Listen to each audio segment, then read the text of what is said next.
কলিয়াবৰ জিলাৰ আজি আমি সদস্য ভৰ্তি কাম আৰম্ভ কৰিছোঁ আৰু এইবাৰ যি সদস্য ভৰ্তি অভিযান চামগুৰিত বুলি নহয়, আমাৰ বহমপুৰ সমষ্টি আৰু কলিয়াবৰ সমষ্টি দুইটা বিধানসভা সমষ্টিলৈ কলিয়াবৰ জিলাখন গঠিত।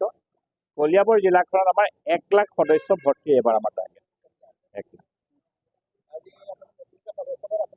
হয়, ময়ো আজি লৈছোঁ। প্ৰত্যেকজনেই ল'ব লাগে, সদস্যপদটো ৰিনিউৱেল কৰিব লাগে। আমি সকলোৱে নতুনকৈ সদস্যপদ লৈছোঁ আৰু মই আশা কৰিছোঁ এইবাৰ আমাৰ ইয়াত 1 লাখতকৈও বেছি হ'ব, কিন্তু 1 লাখটো আমাৰ টাৰ্গেট আছে।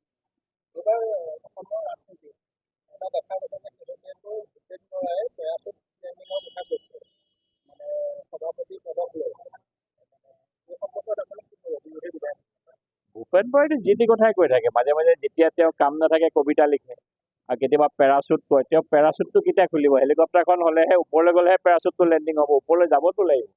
প্ৰথমে ওপৰলৈ যাওক, তাৰপিছতহে লেণ্ডিংটো কৰিব। কাৰণ এতিয়া আৰু কংগ্ৰেছৰ অৱস্থাটো এতিয়া বেয়া। কংগ্ৰেছে এতিয়া এইবিলাক ঢোকঢাল বজাই মানুহৰ মাজত যোৱাবাৰ ফাঁকি চাকি দি পেলাই 2-এটা চিট পালে ক'ৰবাত। এইবাৰতো সেইটোও নাই। 3টা পাতো 4টা কৰিব নোৱাৰিলে। যদি 4টা কৰিলে হয় কংগ্ৰেছক ক'লে বোলে 4টা কৰিছে, 3টা চিটতে আঁতৰত থাকিব লগা হ'ল তেওঁলোকে, নহয় জানো? আৰু এইবাৰতো আৰু নোৱাৰে। আৰু বিধানসভা ইলেকশ্যনটো বহুত দিন আছে। এইবাৰ আপুনি আমাৰ যিটো উপনিৰ্বাচন আছে, উপনিৰ্বাচনতে গম পাব। ভাল হ'ব। চামগুৰিটো আমাৰ চিট এতিয়াও নাছিলে। চামগুৰিটো কংগ্ৰেছৰ দুৰ্গই আছিলে, কিন্তু যুদ্ধ হ'ব। চামগুৰিত খেল হ'ব আৰু চামগুৰিখন শৰাইঘাটৰ শেষ ৰং। যিকেইটা বিজেপি আছে, বিজেপিৰ পৰা এটাও চিট নিব নোৱাৰে। বিজেপি এজিপিৰ যিকেইটা চিট আছে তাৰ পৰা এটা চিট নিব নোৱাৰে। আৰু চামগুৰিত যুদ্ধ হ'ব। আপোনালোকে গম পাইছে যে যোৱা 2 তাৰিখৰ পৰা ভাৰতীয় জনতা পাৰ্টিৰ উদ্যোগত সমগ্ৰ ৰাষ্ট্ৰজুৰি আমাৰ নতুনকৈ মেম্বাৰশ্বিপ ৰিনিউ কাৰ্য আমাৰ আৰম্ভ হৈছে, নৱীকৰণ। তো 2 তাৰিখে মাননীয় প্ৰধানমন্ত্ৰী মোদী ডাঙৰীয়াই কৰিলে। যোৱাকালি অসমত মাননীয় মুখ্যমন্ত্ৰী হিমন্ত বিশ্ব শৰ্মা ডাঙৰীয়াই কৰাৰ পিছত যোৱাকালিয়ে অসমত অভিলেখ সংখ্যক হাৰত সমগ্ৰ অসমত ভাৰতবৰ্ষতো ইতিমধ্যে ভাৰতীয় জনতা পাৰ্টিক আমি এদিনৰ টাৰ্গেট আছে, তাতকৈ আমি বেছি আমি কৰিবলৈ সক্ষম হৈছোঁ।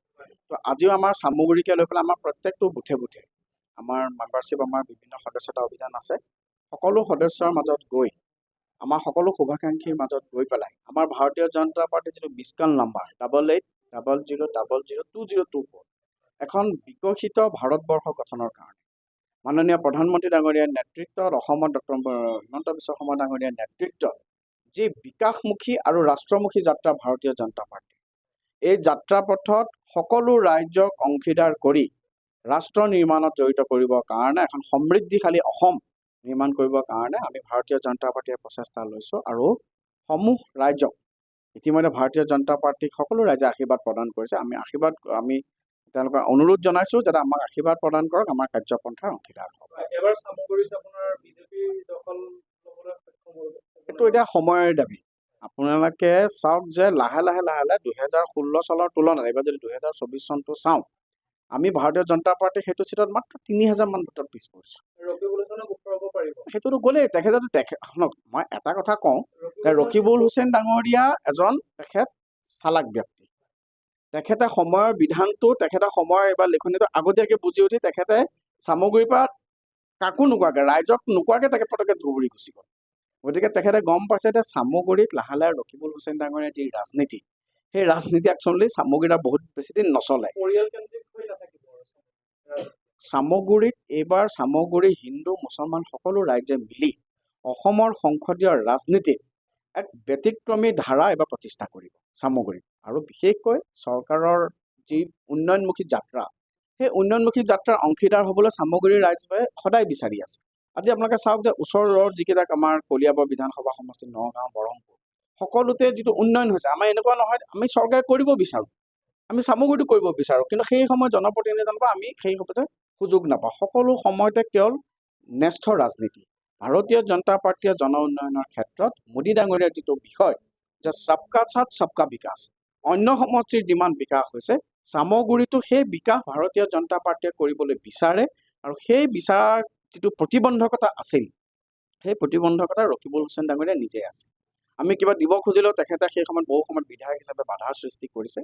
এইবাৰ চামগুৰি বিশেষকৈ যুৱ প্ৰজন্ম, হিন্দু মুছলমান, মহিলাসকলকে আৰম্ভ কৰি সকলো একত্ৰিত হৈছে যে ভাৰতীয় জনতা পাৰ্টি, এবাৰ ভাৰতীয় জনতা পাৰ্টি আৰু মিত্ৰজোঁটক জিকাব লাগিব।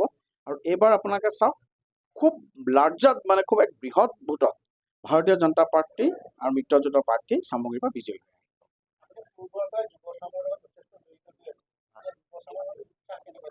আপুনি চাওক, যোৱাকালিৰ পৰা আমি ভাৰতীয় জনতা পাৰ্টিৰ সকলো তথ্য আমাৰ ৱেবছাইটত আমাৰ উপলব্ধ হয়। যোৱাকালিৰ পৰা আমি নিজে আচৰিত হৈছোঁ। যিটো আমি যোৱাকালি আমি যদি টাৰ্গেট কৰিছিলোঁ 2 লাখ বা 2.5 লাখ, 1 লাখ বেছি হৈছে। আৰু মেক্সিমাম মেজৰিটি ইউথ। আজি আমি চামগুৰিত গৈ আছোঁ সমগ্ৰ ভাৰতবৰ্ষত চাওক, আগতে যিটো যুগ আছিল 20 বছৰৰ আগত এনেকুৱাকৈ ছ'চিয়েল মিডিয়াৰ প্ৰভাৱ নাছিল বা মিডিয়াৰ প্ৰভাৱ নাছিল। আজিৰ দিনত মিডিয়া আৰু ছ'চিয়েল মিডিয়াৰ প্ৰভাৱৰ কাৰণে আজি যুৱ প্ৰজন্মই সকলো সময়তে সেইখিনি কথা গম পায়। সেইকাৰণে তেওঁলোকে ইমান প্ৰতিকূল প্ৰচাৰ আপোনালোকে চলালে। ৰাহুল গান্ধীৰ নেতৃত্বত এটা যি ডিপ ষ্টেট বুলি আমি কওঁ, এটা আন্তঃৰাষ্ট্ৰীয় ষড়যন্ত্ৰ চলালে মোদী চৰকাৰক, মোদীজীক বদনাম কৰিবৰ কাৰণে। কিন্তু তাৰ পিছতো 1964 চনৰ পিছত এজন ব্যক্তি দ্বিতীয়বাৰৰ বাবে কণ্টিনিউৱাছ প্ৰধানমন্ত্ৰী হৈছে, সেইটো এটা কম উপলব্ধি। কিন্তু তাৰ বিপৰীতে থাৰ্ড টাইম ফেইল কংগ্ৰেছ। তেওঁলোকে তৃতীয়বাৰৰ বাবে, যিমানে তেওঁলোকে কৈ নাথাকে 2014, 2019, 2024, তৃতীয়বাৰৰ বাবে কংগ্ৰেছে 100খন আসনো পাবলৈ সক্ষম নহয়। কংগ্ৰেছ আৰু সকলো দল মিলি পালে মাত্ৰ 232খন আৰু বিজেপিয়ে অকলে পাইছে 240খন। আজি অসমত বহু প্ৰায় 3টা দশকৰ পিছত এটা ৰাজনৈতিক দল আৰু মিত্ৰজোঁটে আমি 11খন লোকসভা আসন পাবলৈ সক্ষম হৈছোঁ। আজি আপোনালোকে ইমান দিন অসমৰ ৰাজনৈতিক আপোনালোকে পৰিঘটনাসমূহ দেখি আহিছে। আপোনালোকে কওকচোন, কোনটো মিত্ৰজোঁটে 11খন আসন কিমান বছৰৰ আগত পাইছে? 1985 চনত সেই সময়ত অসম গণ পৰিষদো পোৱা নাছিল। এইবাৰ আমি 11খন আসন পাইছোঁ, বিজেপি 9খন, AJP এখন, ইপিপিএল। তাৰ বিপৰীতে কংগ্ৰেছে মাত্ৰ 3খনহে পাইছে।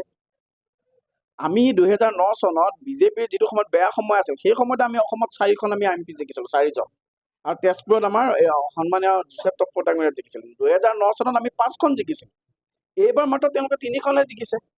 সেই 3খন জিকি পেলাই তেওঁলোকে এনেকুৱা কৰিছে যে তেওঁলোকে যেন বিৰাট জয় কৰিলে। গতিকে অসমৰ এইবাৰো আমি 93 সমষ্টিৰ প্ৰথম পজিশ্যন পাইছোঁ। আপোনালোকে চাওক, 2024 চনত যি বিধানসভা নিৰ্বাচন, যুৱ প্ৰজন্ম, মহিলা শক্তি, জাতি, বৰ্ণ, ধৰ্ম নিৰ্বিশেষে সকলোৰে লগ হৈ ভাৰতীয় জনতা পাৰ্টীয়ে 2021তকৈ ভাল ফল প্ৰদৰ্শন কৰি আকৌ আমি চৰকাৰ পাম।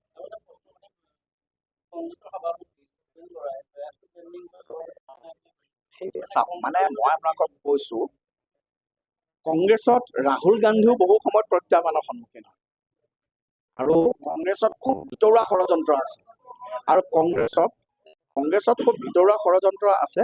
আৰু দ্বিতীয়তে আপোনালোকে এটা কথা চাওক যে গৌৰৱ গগৈ ডাঙৰীয়াই তেওঁ পেৰাচুট লেণ্ডিং বুলি মই খোলাখুলি কৈছোঁ, তেখেতে ভূপেন বৰা ডাঙৰীয়াই পেৰাচুট লেণ্ডিং বুলি গৌৰৱ গগৈ ডাঙৰীয়াৰ নামটোৱে কৈ দিলে। আমি যিখিনি কথা আমি বিজেপিয়ে কৈ আছিলোঁ যে ৰাজপুত্ৰ হোৱাৰ ফলতে তেখেতে অসম মানে কংগ্ৰেছত যেনেকৈ তেখেতে প্ৰতিষ্ঠা লাভ কৰিলে, সেইখিনি কথা মই নকওঁ। তেখেতে ধৰক জিকিছে 2024ত, জিকাটোক আমি মানিব, কিন্তু ৰাজপত্ৰ হোৱাৰ সুবিধাতে তেখেতে যিখিনি সুবিধা পাইছে সেইখিনি কথা এতিয়া ডিপুৰঞ্জন শৰ্মা বা বেলেগে ক'বলগীয়া হোৱা নাই। খুদ কংগ্ৰেছৰ সভাপতিগৰাকীয়ে ভূপেন বৰা ডাঙৰীয়াই কৈ গৈছে যে পেৰাচুট লেণ্ডিং। গতিকে আপোনালোকে অনাগত দিনত চাওক, কংগ্ৰেছ দলটো কেইদিনমানৰ পিছত নিজৰ ভিতৰত এনেকুৱা আভ্যন্তৰীণ সংঘাততে বিধ্বস্ত হৈ যাব। ধন্যবাদ।